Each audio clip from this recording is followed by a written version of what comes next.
सो मेरा पहला क्वेश्चन है, कैसे आपको लगा कि आपको फिल्म मेकर बनना है? मतलब क्या चीज़ इंस्पायर करती, पहले से था या फिर अभी फिल्म देखी या कुछ ऐसा हुआ कि मुझे फिल्म मेकर बनना पर्टिकुलर ऐसा कोई दिन तो नहीं है या ना हो कोई ऐसी एक पर्टिकुलर कोई फिल्म है जो मुझे ऐसा याद हो कि इसको देखने के बाद मुझे फिल्म मेकर बनना था। मैं बस फिल्में पसंद करता था, मेरे घर में एक माहौल था, फिल्म के तरफ पसंदगी थी। हम मैं बहुत छोटी उम्र से सिनेमा देखा था। मुझे याद है मैं हूं ना और इन सब तरह की फिल्में जब मैं 4 साल का था या 5 साल का था और मैंने थिएटर में देखा था। और तब उस टाइम ओटीटी वगैरह तो हुआ नहीं करता था, तो एक ही जरिया होता था फिल्म एक बार थिएटर से उतर जाए तो सैटेलाइट एक ही जरिया होता था कि टीवी पे आएगी तो वो फिल्म देखेंगे। तो मैं कभी कभी ऐसे लिटरली मंगलवार मंगलवार जब मम्मी पापा के साथ मंदिर जाता था मैं, तो ऐसे बोलता था भगवान आज बस स्टार गोल्ड पे ओम शांति ओम लग जाए। तो आई थिंक वो बस वो नेचुरली एक सिनेमा के प्रति एक मोहब्बत थी, और वो भी हर किस्म के सिनेमा के प्रति। मतलब बॉलीवुड हो गया, फिर एक दौर आया जब मेरे लिए तो टीवी एक बहुत बड़ा कंजम्पशन था सिनेमा के लिए। मेरे लिए सैटेलाइट बहुत ही इंपॉर्टेंट रहा कि मैं स्कूल से आता था और मैं यूटीवी एक्शन लगा के देखता था, और उसमें सारी इंग्लिश एक्शन फिल्में हिंदी डब में आती थी, और पूरा मैंने हैरी पॉटर ऐसे हिंदी डब में देखा है। तो मुझे अभी जैसे कभी कभार कोई रेफरेंस बोलता है मुझे नहीं आता है, लेकिन फिर जो कोई बोलता है कि मैं सर्वभाषी हूँ तो मुझे वो समझ में आता है, मुझे मगलू समझ में आता है। तो बट फिर लेटर लाइफ में फिर और दूसरे तरीके का सिनेमा आया लाइफ में, जब मैं कुछ 16-17 साल का हो गया तो इंटरनेट आ गया, और फिर वहां पास से फिर मेरा सिनेमा का स्कोप बहुत खुल गया। फिर दोस्त भी उस किस्म के हो गए थे तब तक मेरे, जब मैं कुछ 14-15 साल का हुआ तो उस टाइम फिल्में मतलब ऐसा विप फ्लैश आ रही थी और मुझे पता अच्छा ऑस्कर एक कुछ होता है जहाँ पास कुछ फिल्में होती हैं। फिर धीमे धीमे करके और पता चला अच्छा फिल्म फेस्टिवल जैसी भी दुनिया में कुछ चीज है। एट दैट पॉइंट मैंने कभी ऐसा सोचा भी नहीं था कि I want to pursue this as a film, I want to become a film maker, I want to pursue a career in film making. बस ऐसे ही चलता गया, फिर 12वीं आ गई और फिर माँ बाप ने पूछा भाई करना क्या है, और हमने तब तक सोचा ही नहीं था, हम तो फिल्में देखने में मगन थे। मेरे मेरे 10वीं के बोर्ड थे, मम्मी ने ऐसे ही मेरे से पूछा कि भाई 12वीं में 11वीं आ रही है, क्या लेना है, क्या करना है लाइफ में, कभी सोचा है? तो उस टाइम मुझे ये नहीं पता, मैं एक्चुअली इंस्पायर्ड हुआ फिल्म मेकिंग बनाने के लिए। It was not fictional cinema, it was non fiction cinema. जैसे मैंने आपको कहा ना कि मेरा बहुत सारा कंजम्पशन जो है सैटेलाइट से आता है, so I used to consume a lot of Discovery and a lot of Nat Geo, and I wanted to be a documentary filmmaker. It just happened कि my surrounding was about films, and then I got into films. किसी ने कभी कोई film recommend कर दी, मैंने देखा, मैंने कहा यार ये भी बड़ी कमाल चीज है। But my interest for serious passion for filmmaking came from documentary filmmaking। तो Nat Geo उस टाइम कुछ शो होता था एक्सपेडिशन टाइप का, और उसमें they used to take you places and they used to show the side of the world. There was another show which was called Genius. It was a fictional show which was about it was a limited series about a lot of people who were genius, like for example Albert Einstein or something. So I was more interested, I was more drawn towards that। और एक दिन जब पूछा गया कि भाई क्या बनना है, तो मैंने बोला कि मुझे एक्सप्लोरर बनना है, क्योंकि मुझे नहीं पता था इसको फिल्म मेकिंग बोलते हैं, इसको इस तरह की फिल्म को डॉक्यूमेंट्री फिल्म बोलते हैं, इस तरह की फिल्म को सिनेमा या नॉन फिक्शनल फिल्म। सिनेमा तो खैर मेरे नजर में डॉक्यूमेंट्री फिल्म भी है, लेकिन नॉन फिक्शनल फिल्म ये मुझे सब नाम नहीं पता था। तो मैंने बोला कि मुझे एक्सप्लोरर बनना है, क्योंकि एक शो आता था नेट जियो में जिसका नाम था एक्सपेडिशन, और उसमें कुछ कहते थे हमारे एक्सप्लोरर आज यहाँ जाएंगे। तो मैंने कहा मुझे वो बनना है। फिर धीमे धीमे करके जैसे जैसे समझ बढ़ती गई तो आज यहाँ है। But still I am very much drawn towards documentary film making still, though I haven't made any till now, but yeah. है?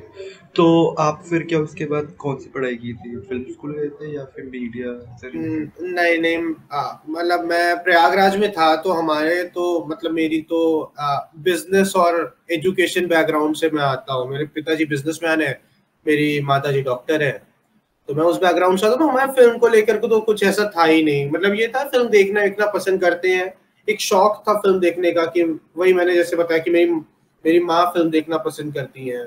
मैं अपनी बहुत सारी फिल्में जो है मैंने अपने नाना के साथ देखी है। मैंने स्पाइडरमैन नाना के साथ देखी है और दीवार देखी है, शोले देखी है, ये सारी फिल्में कभी कभी हमारे नाना हमको वो भी हमें थिएटर लेके जाते थे। हाँ, तो वो उतना कुछ था नहीं, मतलब फ़िल्म को लेके उतनी कोई जागरूकता थी नहीं, जहाँ पे मैं था। तो किसी से ऐसे जाना पूछा कि भाई क्या करा जाए, मुझे ऐसा करना है। तो किसी ने हमारे एक जर्नलिज्म का कोर्स हुआ करता था which was closest to film making, which was again not film making but was closest कि मास कम्युनिकेशन और जर्नलिज्म का। तो I did that when I was back in Allahabad and then we have COVID. So I took a break. I started working as a writer for this company called Pocket FM. It was audio-based platform. Then I shifted to Mumbai because I wanted to shift it to Mumbai. लेकिन मेरे parents का mindset था कि भाई पढ़ाई लिखाई कर लो, मतलब उनको ये समझ में नहीं आता थोड़ा।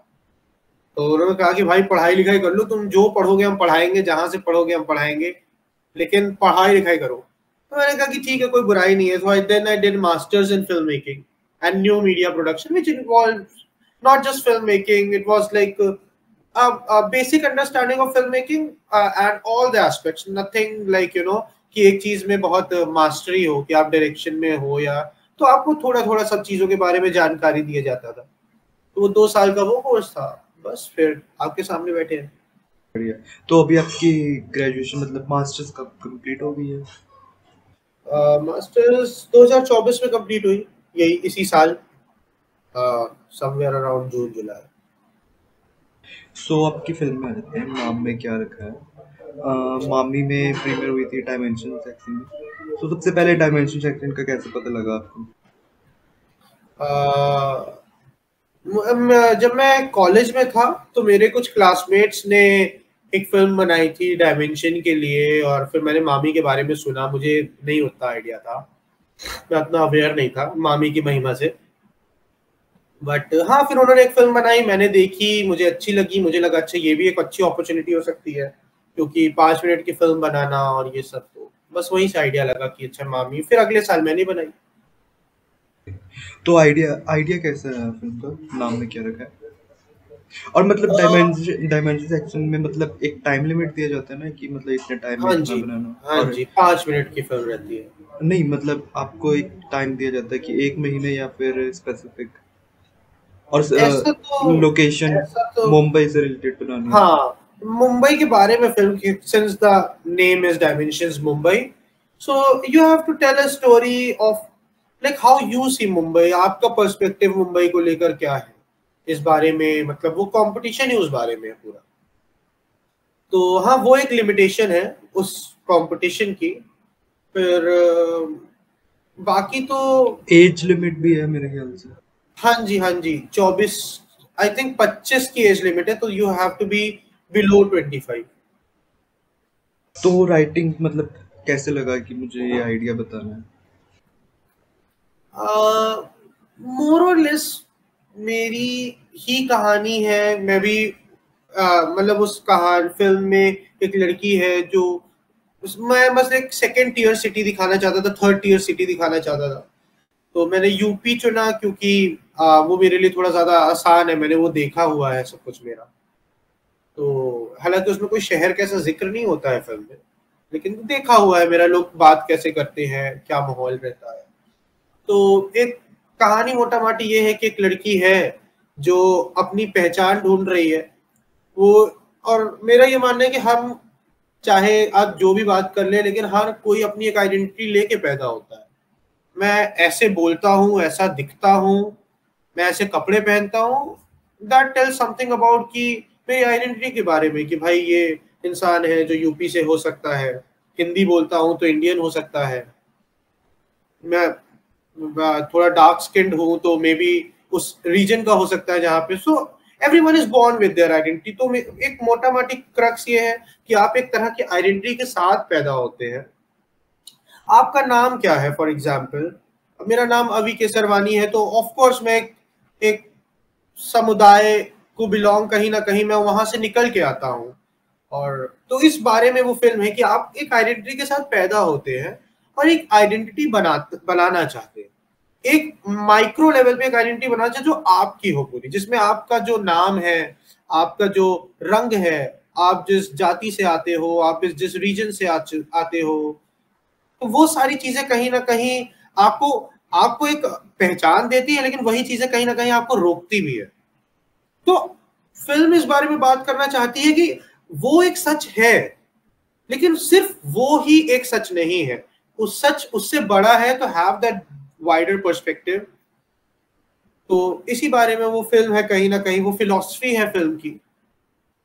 और 5 मिनट में जितना हो सकता था वो बात मैंने जितनी मजबूती से हो सकती थी करने की कोशिश करी है। तो जब आप लिख रहे थे तो कितना टाइम लगा था सिर्फ लिखने में, आइडिया से लेके पूरे स्क्रिप्ट तक, और कितने ड्राफ्ट बने थे इन सब? लाइक मेरे ख्याल से पहला ड्राफ्ट तो वाज अ व्हाट्सएप मैसेज जो मैंने अपने को producer, DOP DI artist Lalit Shejwal करके हैं, मुंबई के ही है यहाँ के। तो उनको मैंने ऐसे ही हुआ, बात हो रही थी कि डायमेंशंस करके एक चीज है, पार्टिसिपेट करें क्या। तो ऐसे ही हुआ कि कुछ आइडिया सुनाओ, तो उन्होंने कुछ सुनाया, मैंने कुछ सुनाया, 2-4 आइडिया आपने रिजेक्ट कर दिए। फिर ये एक मैंने उनको मैसेज लिखा, शायद वॉइस नोट लिखा या मैसेज लिखा याद नहीं, वॉइस नोट बोला, मैसेज लिखा याद नहीं।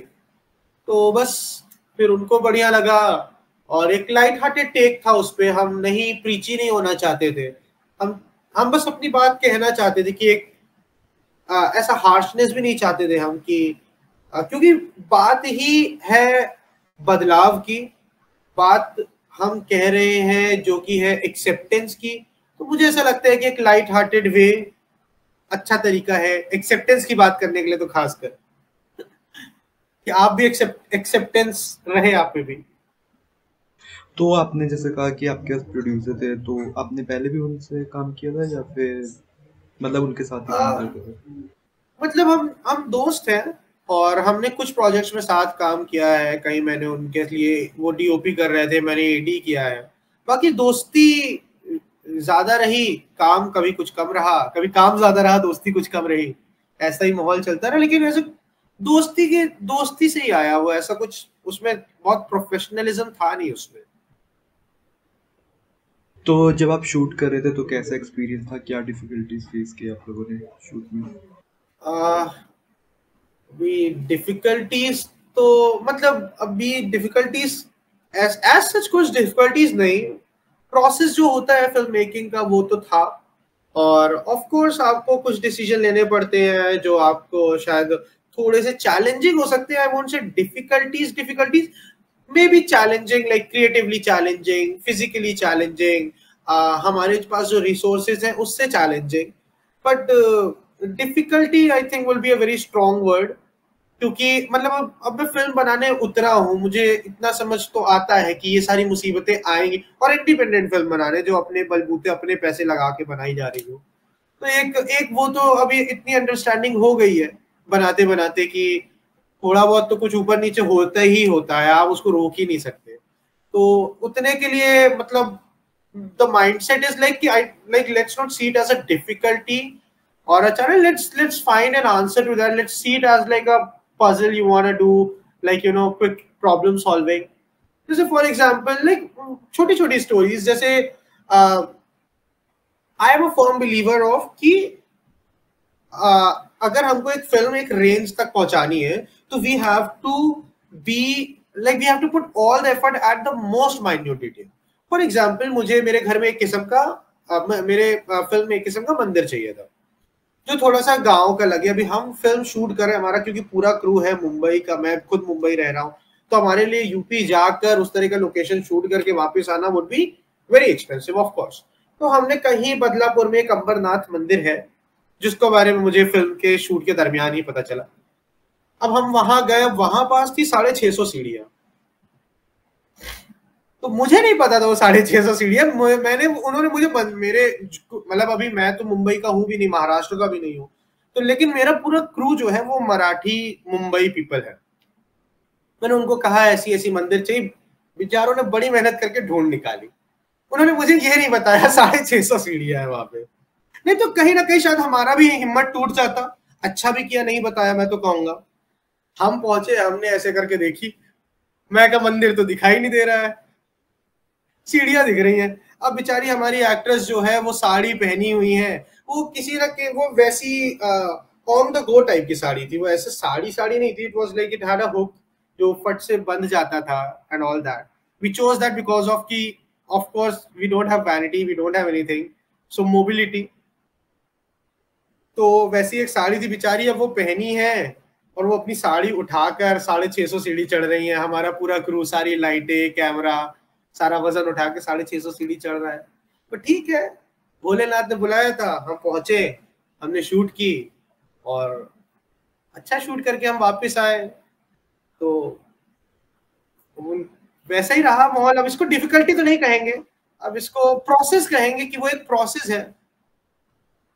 कितना बड़ा क्रू था और कितने दिन के शूट थे?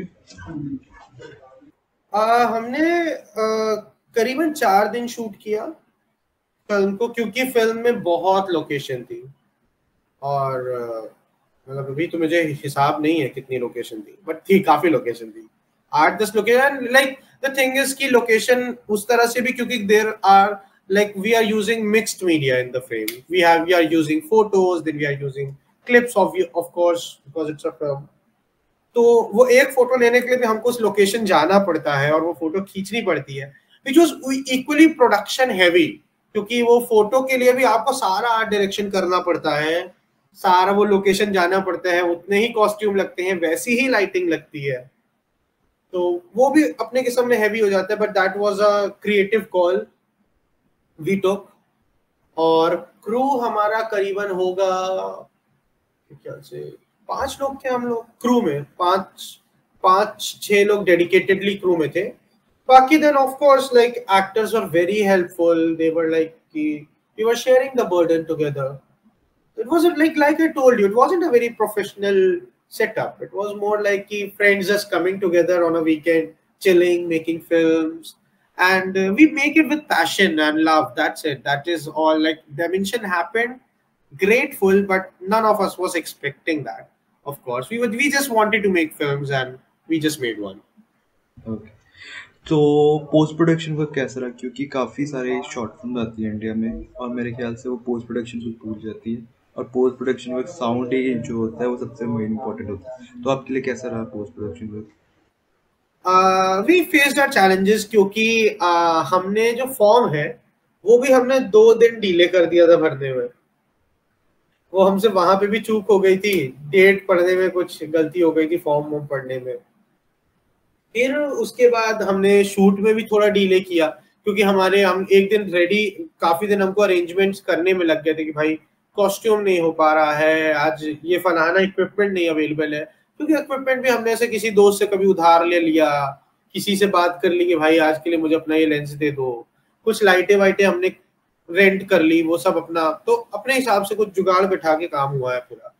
तो वही है, या तो आप पैसा खर्चते हो या तो आप समय खर्चते हो। हमारे पास पैसे नहीं थे, समय बहुत था, तो हमने समय खर्चे, बहुत भी नहीं था, क्योंकि फिर डीले हुआ और फिर सारा भार हमारे विशाल किरदक करके, जो हमारे वीएफएक्स आर्टिस्ट और एडिटर हैं इस फिल्म के, उनके कंधों पर गिरा। और शार्दुल करके हमारे जो साउंड रिकॉर्डिस्ट थे फिल्म में, और इनिशियली वही करने वाले थे हमारे फिल्म का पूरा ऑडियो भी, मतलब सारा साउंड डिजाइनिंग और ये क्या कहते हैं आपका मिक्सिंग मास्टरिंग। और हमारे प्रतीक करके भाई हैं, वो थे म्यूजिक डायरेक्टर फिल्म में। तो अब क्योंकि हमारा प्रोडक्शन डिले हो गया, तो सारा भार हमारा पोस्ट प्रोडक्शन भी गिरा। बेचारे विशाल भाई को हमारे दिन रात लगाना पड़ा, कुछ 24 घंटे 32 घंटे वो बैठे हैं एडिट पे, वीएफएक्स करते। और फिर हमारे जो शार्दुल भाई हैं, who was supposed to do the entire audio for the film, like mixing, mastering and sound designing, he got sick and then he was like really not able to work. So last moment, and I'm really thankful then Gulshan and Shubham, who actually did the music production for the film, like not music production, sorry, all the sound effects and mixing, mastering, sound designing. So they came last moment on board, like somewhere around 12 we were having this conversation, just a day before sending the film. So that was again a thing. तो यही छोटे छोटे challenges आते जा रहे थे. और फिर of course Pratik was also facing like that burden because now you have to produce the entire. The film is very musical, like it a lot, like a 5 minute film. I think like 3 minute is music and dialogues and a lot of things are happening. The film has a certain pace. तो काफी music production की जरूरत थी, तो उनको भी वो भार हुआ कि क्रिएटिव बर्नआउट हो रहा है और बहुत चीजें हो रही है. तो ये सारा कुछ मुसीबतें हमने झेली, बट एक दूसरे का साथ दिया और फिल्म बनी किसी तरह. और फिल्म भी हमने समय के ठीक 5 मिनट पहले ही सब कुछ अपलोड करके सबमिट कर पाए. तो वो एक अलग लेवल का एड्रेनलिन था. तो कितना टाइम लग गया लाइक से आइडिया स्क्रिप्टिंग से लेके पूरा पोस्ट प्रोडक्शन तक? स्क्रिप्टिंग से लेके पोस्ट प्रोडक्शन तक कुछ दिन तो लगा, मेरे ख्याल से 20-25 दिन लग गए शायद से. ऐसा मुझे अंदाजे में बता रहा हूँ मैं, मतलब सर्टेनिटी नहीं है उसमें. तो कैसा लगा जब आपने अपनी फिल्म बिग थिएटर में देखी, मामी में देखी? तो कैसा डायरेक्टर, क्योंकि बहुत मेहनत लगती है फिल्म बनाने में, और एज अ डायरेक्टर वो थोड़ा सा आउट ऑफ सिलेबस चला जाता है, क्योंकि उसके लिए तो हम प्रिपेयर्ड नहीं. हम तो प्रिपेयर्ड है फकअप्स के लिए. हम तो प्रिपेयर्ड है कि हमारे सेट पे भसड़ क्या नहीं होनी है. और जैसे मैंने आपको कहा कि ऐसा हम उसको चैलेंज की तरह देखते भी नहीं है, क्योंकि हम तो आदी हो चुके हैं उसके. तो हाँ, वो वहां तक ठीक था, लेकिन हमको ये अंदाजा नहीं था कि भाई हमारी फिल्म डायमेंशन पहुंच ही जाएगी. और ऑफ कोर्स बहुत ही सरियल था. मेरे पास ईमेल आया तो मैंने अपनी एक दोस्त है डोरेना, उनको भेजा.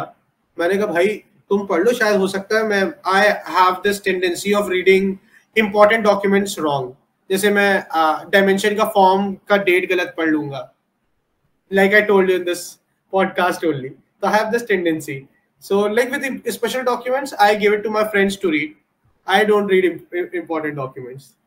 So like for example, I gave it to Lalit. Like you fill the form, you see all the dates, you see all the requirements that वो जो dimensions वाले हमको दे रहे हैं कि हमको फिल्म इस तरह से चाहिए और इस क्वालिटी में चाहिए और तमाम. तो सेम रहा. मैंने उनको अपना ईमेल सेंड किया, मैंने कहा प्लीज तुम पढ़ के बताओ. फिर उन्होंने पढ़ के बताया कि हाँ हाँ सिलेक्ट हो गई है, it's real. Of course it was a surreal experience. Then MAMI of course was big, like it was very overwhelming. Like you know, screen the entire experience of Mami, of course. Like it started with the party, like Mami ka opening party, and I went there, and I never been to Soho House, so it was like I don't know what to do in a place like this. Very nervous, or like yeah, like people you have seen them like heroes. I remember watching Udan when I was of that age, when I was in class 10th or 11th, I guess. I watched Udan, and that film spoke to me like at the first place. And then I can see Mr. Vikramaditya Motwani in the room. I like right the moment I'm talking about, I'm again having goosebumps. So I don't know how to be. I don't know how to react to that. I still don't know. It just feels like a dream to me that happened, and I'm like, okay, I don't know. So yeah, that happened, and then screening happened, and my film reached 2 people because I have been making films for a while, and of course it had limited audience because that is the only place I could reach. But with Mami, it reached places like that day only. Just a few days before, I was meeting someone, and I just told Kia, I just recently made a film, and that made it to Mami. And coincidentally, she also worked on a film that was in Mami this year. I saw that film. Uh, uh, it was under Focus South Asia.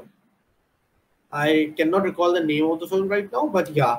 And then she told me that she have watched my film. तो मेरे लिए वो एक बड़ा surreal moment हो गया कि अरे मैं जिसको जानता नहीं उसने मेरी फिल्म देखी है कभी, है उसमें मेरी फिल्म के बारे में एटलीस्ट वाइडली सुना है कि एक ऐसी फिल्म एग्जिस्ट करती है अब इस दुनिया में.